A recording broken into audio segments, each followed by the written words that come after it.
in the Cold War, the path to nuclear war always led at some point through Moscow and Washington, because that's where the triggers were. At no time in the regional wars in Vietnam, in the counterinsurgencies in Africa, in the paramilitary fights in Latin America, in the Cuban Missile Crisis, did any of the regional powers control a trigger. Indeed, in recent revelations of the disputes between Fidel Castro in 1962 and the Cuban Missile Crisis with his Soviet counterpart on the island show that the big argument was that Castro wanted control of these nuclear weapons.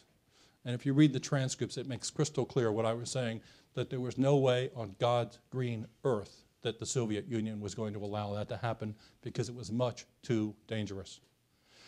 Now we have inverted that in the second nuclear age, that the triggers to nuclear war are in Tel Aviv, Islamabad, Pyongyang, and in the future, possibly Tehran, and possibly in other places too. Because you can start a nuclear war even if you don't have nuclear weapons. Many speakers have probably come in here and said that the threat of terrorists getting their hands on nuclear weapons is a really bad thing. Please raise your hand if you don't agree. If you think it's okay for terrorists to get nuclear weapons, raise your hands. The one person in the back, I'll see you after class, okay? We all sort of understand it, but we don't understand the larger significance of terrorism, which is that it can catalyze a crisis situation. Ask yourself, what would have happened at the height of the Cuban Missile Crisis with 86 B-52s armed with 11 or 12 hydrogen bombs each, flying lazy eights outside of Soviet airspace? If at that point terrorists had hijacked, I guess it would be a Boeing 707 commercial airline, and crashed it into the Pentagon and the Empire State Building.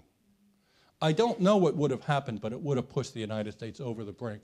More, if you look at not all, but major books about the 9/11 attacks, Larry Friedman, University of London, his argument is that it was a conscious attempt to start a catalytic war, to get the this was not a war between al-qaeda and the United States. It was al-Qaeda's attempt to get the United States to put large ground forces into Saudi Arabia and Iraq.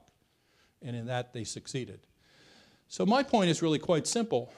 A terrorist with M16 rifles, airplanes, and a few bombs, not nuclear weapons, if they strike at the right time, as Pakistan and India are on defense condition too, can trip this crisis over into a nuclear exchange. That's one. That never existed. Was there terrorism in the Cold War? Yes. Was it designed to provoke a larger war between the superpowers? There's not a single case of that.